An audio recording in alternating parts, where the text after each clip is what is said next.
Section 1. Choosing your cut. The foundation of flavor. Look for a ribeye steak with good marbling. Marbling is the white flecks of fat throughout the meat. Marbling adds flavor and tenderness. Choose a steak that is at least 1 inch thick. A thicker steak will cook more evenly. The steak should be bright red. This tells you it is fresh. Section 2. Preparing for perfection.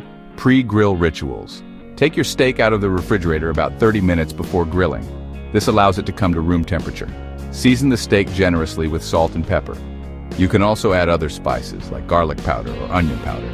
Drizzle a little olive oil over the steak. This will help it brown evenly. Section 3. The heart of the matter, grilling your ribeye. Heat your grill to high heat. You want the grill to be very hot for searing.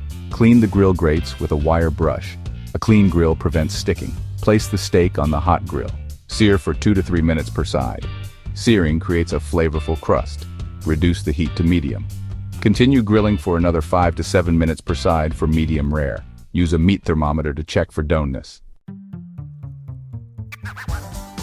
Section 4. Mastering doneness from rare to well done.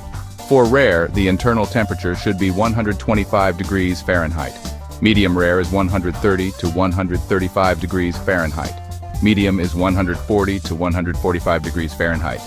Medium well is 150 to 155 degrees Fahrenheit. Well done is 160 degrees Fahrenheit and above. Let the steak rest for 5 to 10 minutes before slicing. Resting allows the juices to redistribute. Section 5. Serving with style presentation tips. Slice the steak against the grain. This makes it more tender. Serve the steak with your favorite sides, such as grilled vegetables or mashed potatoes. Enjoy your perfectly grilled ribeye steak.